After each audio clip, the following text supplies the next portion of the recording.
Okay, we're going to start off now trying out the dash cam. What I'm going to do, I'm going to put radio 2 on. It's a DAB station, so it'll give me an idea of whether the cables I've laid down are affecting DAB signal or not. Again, they're not laid perfectly yet, but let's give it a quick listen. Get some 70s music from Johnny Walker.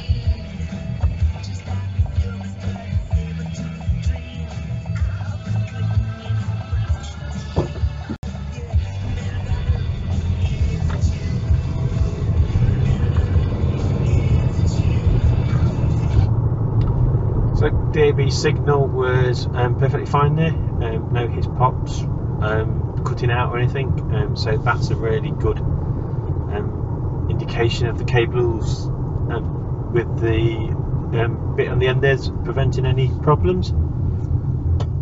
So what we're going to do, we're going to take this down a dual carriageway, get it up to 70, see what sort of speed we're getting there and what it looks like when we have some fast-paced cars coming in behind and in front of us.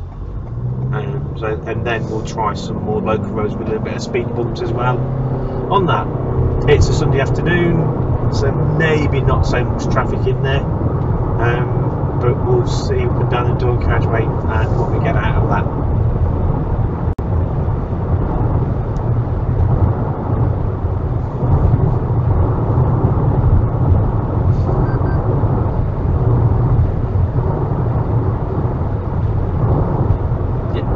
Typical, take the car out to try out the rear view dash cam and you don't have anybody behind you. Plenty of traffic going the other way, so maybe we'll do a loop round if nothing comes behind us and see what the traffic's looking like here.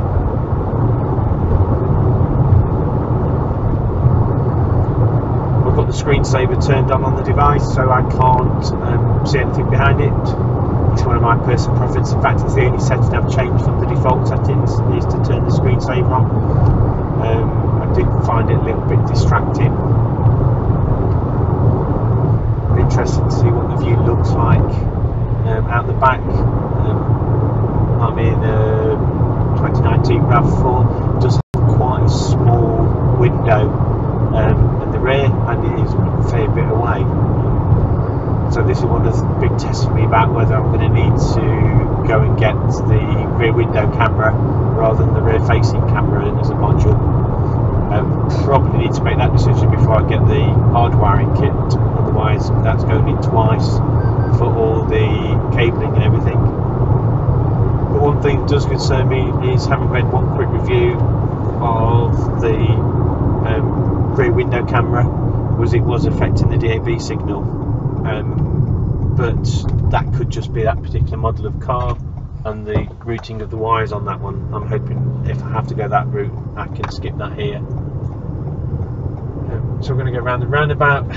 I'll go down, I think, to another smaller roundabout and just see again whether we can get any traffic behind us. Interesting to see what the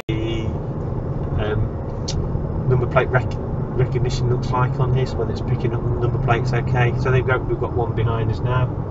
To be honest, I can't read the number plate through the rear view mirror myself at the moment, so that's not going to be a good test of the camera.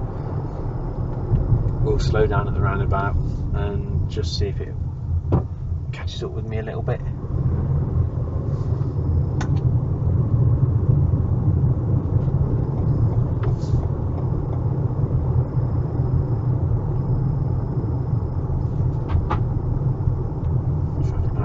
So now it's coming up behind me, so I can read that number plate now in my rear view mirror, so it'll be interesting to see what the dash cam and the rear view camera is showing on that one.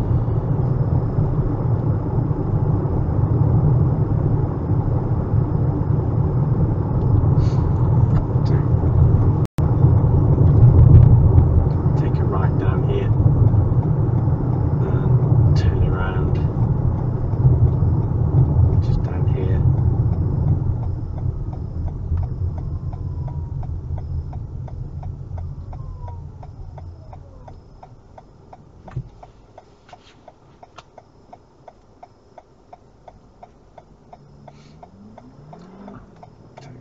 A bit of traffic now, got car in front of us.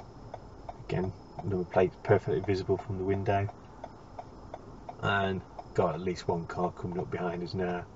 So that's the point where I can read the number plate in my rearview mirror, and so we'll see whether that's legible or not when I play the footage back in there.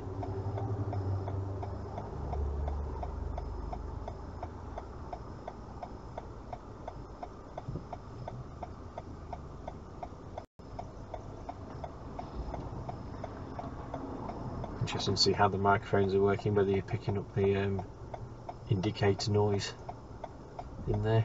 Getting to the point where I'm thinking about turning it off myself.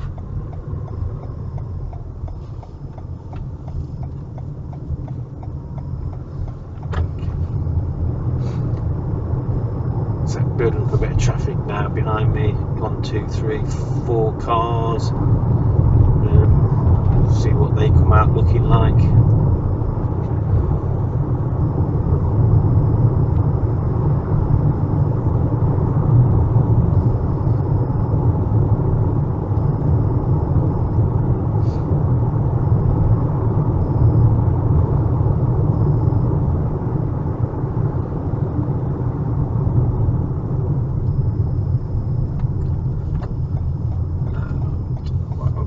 I'll swing all the way around this roundabout and start heading back.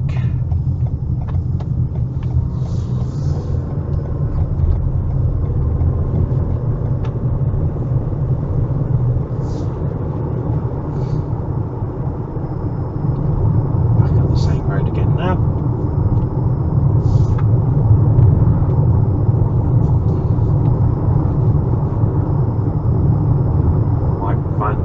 Behind me, too far away from me to be able to see the number plate myself now.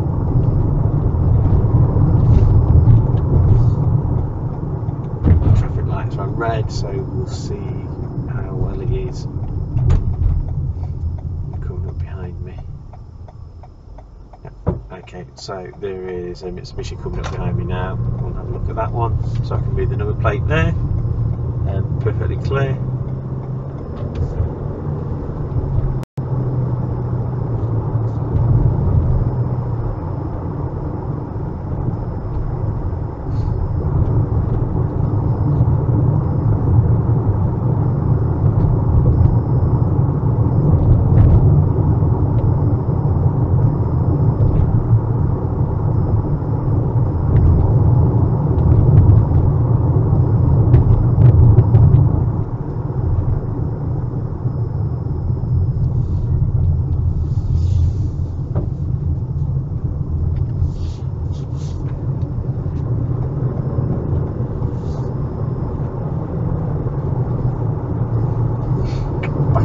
Speed limit now, big roundabout coming up, so not really going to be able to get up to speed.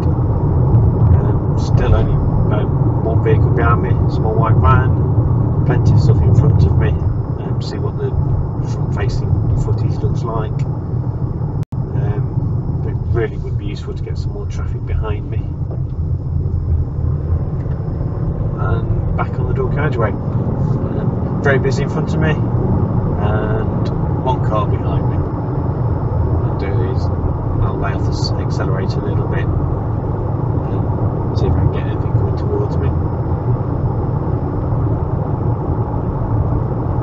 No, I'll go around this one.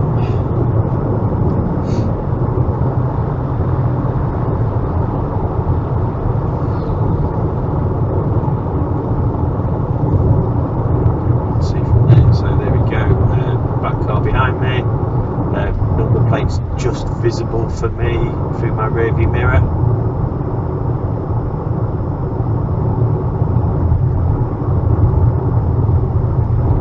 I'd probably struggle reading it out if I had to. See what the camera footage looks like on that one. Back up to the speed limit.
you're interested, if you keep an eye on the roundabout as we go round it, looking out the left passenger side, you'll see a vehicle that's made the locals very talkative and gossipy. Ended up on their Friday night. No indication of how, but maybe if they'd had a dash cam, we'd have had some interesting footage about how they managed to get the car up there. What I'm going to do now, I'm going to go down through the village, and I'm going to hit some speed bumps at the speed limit, and just have a look about how well they cope with being bounced around with the camera, and seeing what the zoom out the back looks like as we go over some of those bumps.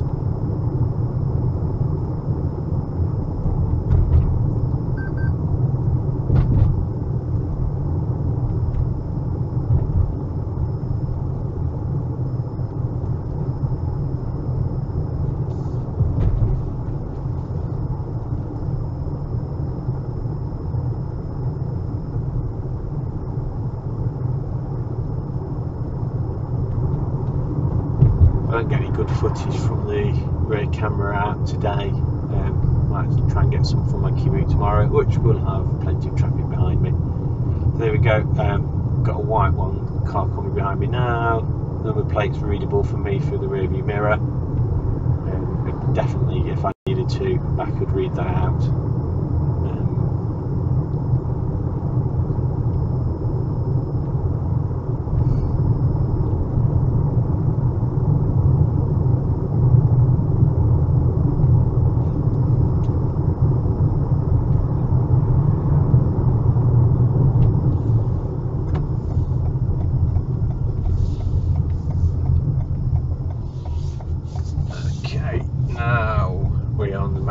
Road through the village, and there are going to be a fair few speed bumps as we go back up and out the village here.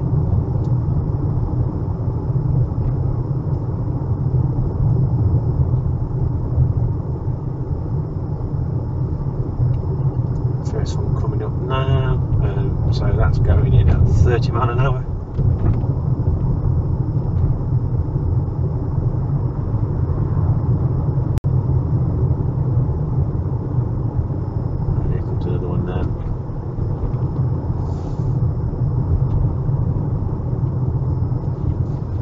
They're not particularly big bumps. They just designed to slow traffic down through the village, but they are bouncing the car a little bit. There's another one. We're going to have to be using just static images behind us, and there's no cars behind to see what that looks like. And we'll come up with another one here.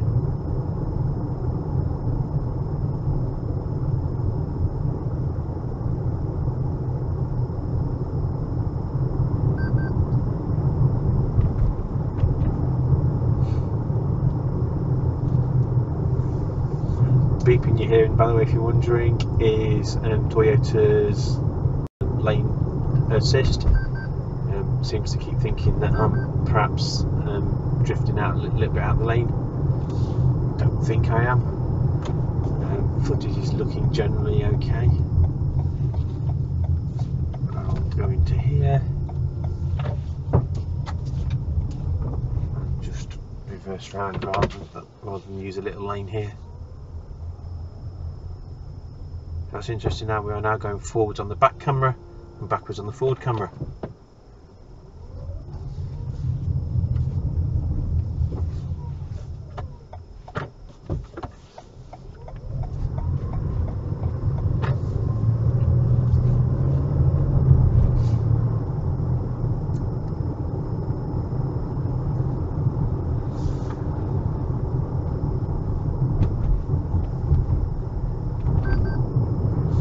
This isn't my usual way into the village.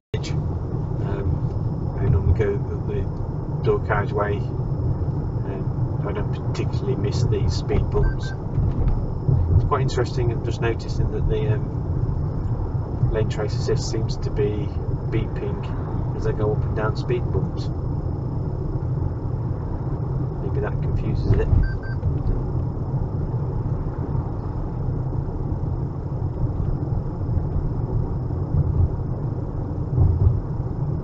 whichever direction I go in, all the traffic's going the other way. Not helpful for this test.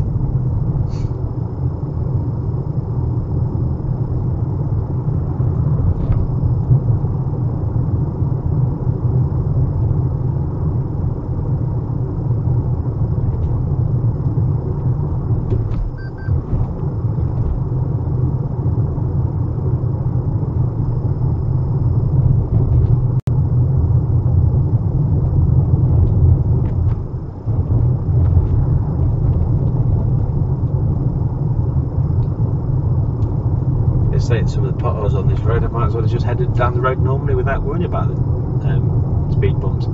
Okay, got a car behind me again. Number plate is readable from my rear view mirror.